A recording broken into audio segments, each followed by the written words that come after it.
Bien, seguimos entonces. Habíamos dicho entonces que las características del acto valorativo son más de tres, son cinco, ahorita vamos a ver las otras dos. Es estructural, porque en sí mismo el valor, en sí mismo, si no hay un objeto en que valorar, no existe el valor en sí mismo, ¿no es cierto? ¿Qué puedo valorar si no hay objeto? Entonces el valor está sujeto a que exista en un objeto. ¿Se entendió, muchachos? ¿Ok? Muy bien. Es objetiva porque va a depender del objeto para darle un valor, ¿no es cierto? Y es polar porque un valor puede ser poco o mucho. Veamos otra característica del acto valorativo.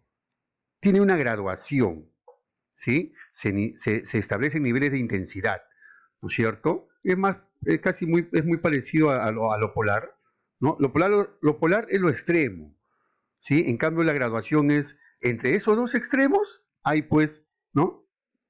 Unos subextremos, se puede decir, ¿no? Hay puntos intermedios entre, pues hay una graduación, ¿no? Feo, horrible, es más, es mucho peor que feo, ¿no? Bello, mucho mejor que bello, hermoso, ¿no? Entonces, y así sucesivamente. Y también hay una jerarquía, es decir, hay valores que están ordenados en inferiores y superiores, ¿sí? Esto ya es social, ya, esto es del ser humano, ya, ¿sí? Esta característica del acto valorativo de jerarquía, de jerarquizar los valores, ya pues va de acuerdo al ser humano, ¿no? Por ejemplo, un delincuente va a valorar más el dinero que la vida misma y sería capaz pues de matar, ¿no es cierto?, para conseguir dinero. Entonces allí está jerarquizando unos valores. Para él hay valores superiores y hay valores que no sirven. La vida para él no sirve. Claro, la vida de otro, no de él. La vida de otro no sirve y sí le va a dar valor al dinero, ¿no? Entonces hay jerarquías. Y eso es lo que se discute, ¿no? Muy bien, elementos y factores de la experiencia valorativa. Ah, los elementos son dos, básicamente. Los elementos son dos. El sujeto y el objeto. El sujeto, quien va a valorar, y el objeto que es valorado. El sujeto que valora y el objeto que es valorado. ¿Está claro? Muy bien. Entonces tienes al sujeto y al objeto. Pero en el sujeto hay factores. Tienes tres, afectivo, activo e intelectual. Es decir, un sujeto que va a valorar algo, que va a valorar un objeto determinado. Ah, profesor, disculpa, pero un objeto, ¿solo se valora un objeto? No, se valoran hechos históricos, se valoran actos, actitudes, se valora a otra persona también, se valora las palabras, se valora una canción, se valora todo, todo. Un objeto no solamente es algo material, no, no, no, no, no, no. Entonces, ahí viene, ¿no? Que el sujeto, el elemento sujeto, cuando va a valorar, tiene tres factores para valorar. Primero el afectivo, ¿sí? Cuando está influenciada por sus sentimientos. Entonces, el objeto valorado, tiene pues una importancia demasiado fuerte, ¿no? Decimos sentimental. Es activo cuando está impulsada el valor por necesidades e intereses y motivaciones. A ver, y es intelectual cuando está valorado por la razón. A ver, por ejemplo, afectivo. Te estás enamorada, pues te gusta alguien, ¿no es cierto? Para ti tiene un valor, todo lo que haga esa persona para ti es bonito, ¿cierto? El amor de la madre al hijo, ¿no? Es afectivo, ¿no? O sea, hay un objeto muy valorado ahí, ¿sí?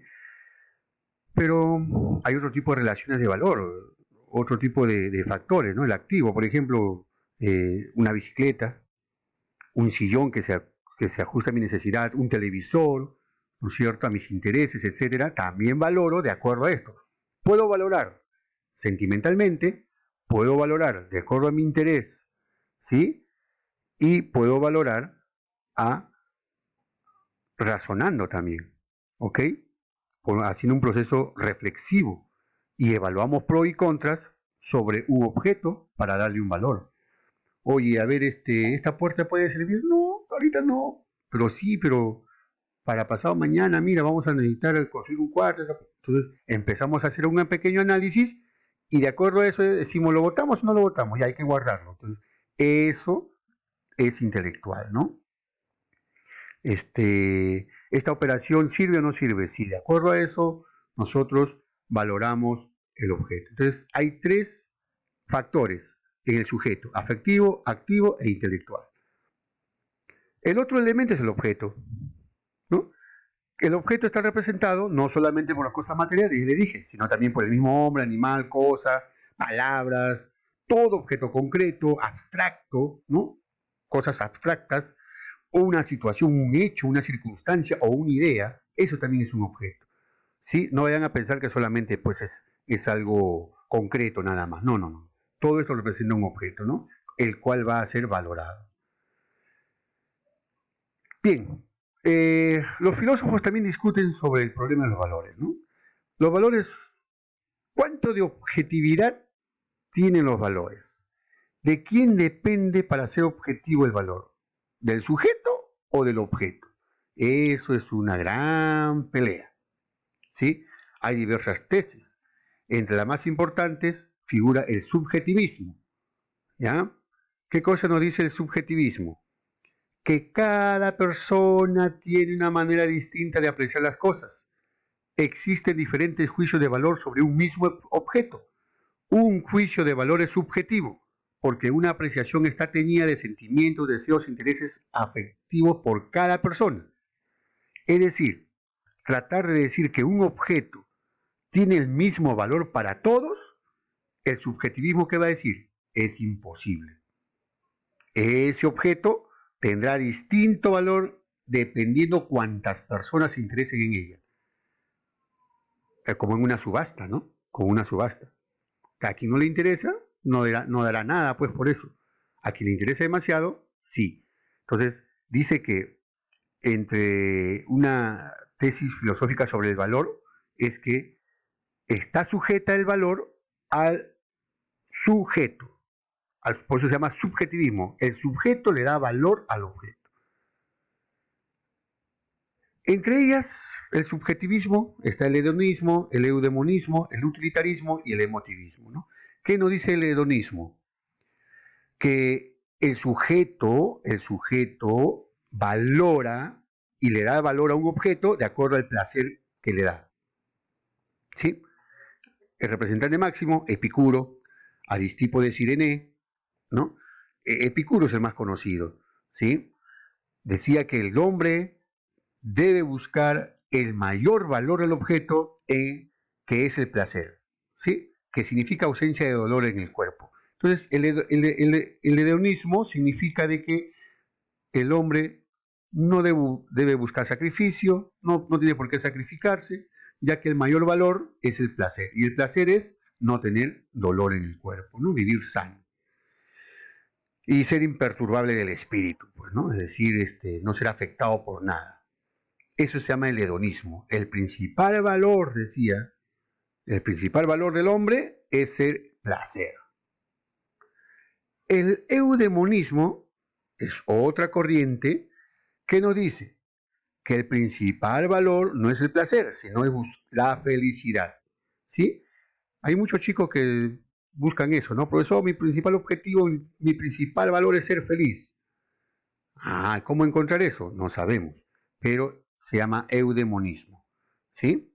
Lo tiene Sócrates, Platón y Aristóteles con sus propias características, ¿no? Pero la búsqueda de la felicidad es el mayor valor que tiene el hombre, ¿no? Ser feliz. Los negociantes dirán, no, sí, pues ser feliz es una cosa, pero no, como dicen, no, yo no vivo de amor, vivo de cosas concretas. Lo que es útil o no es útil. Lo que me es útil vale. Lo que no me es útil no vale. A la basura. Así de simple. Representantes, Bentham y Smith. ¿Ya? Entonces, para el utilitarismo, el valor, lo valioso es lo que, mientras le sea útil, tiene valor. Cuando ya es inútil, no tiene valor. Y el emotivismo de las emociones, ¿no es cierto? La expresión de las emociones, pero no pueden formularse en proporciones porque una expresión emotiva no puede ser ni verdadera ni falsa, ¿no? Alfred Ayer, ¿qué nos quiere explicar acá? Que un valor es fruto de una emoción, nada más. Te emocionas, bueno, ¡ay, mira, qué bonito! Es un momento nada más determinado, ¿sí? Así dice Alfred Ayer, ¿sí? Y entonces no se puede formular proposiciones, pues no existe una expresión emotiva, no puede ser ni verdadera ni falsa, simplemente una emoción nada más, ¿sí? Así dice sobre el subjetivismo. Y el objetivismo resalta en función de los objetos, que cuando valoramos nos estamos refiriendo a un objeto en sí mismo y el juicio de valor que damos hablamos de ese objeto y no de nosotros mismos. A eso se llama objetivismo. Vamos a ir explicando esto un poquito más.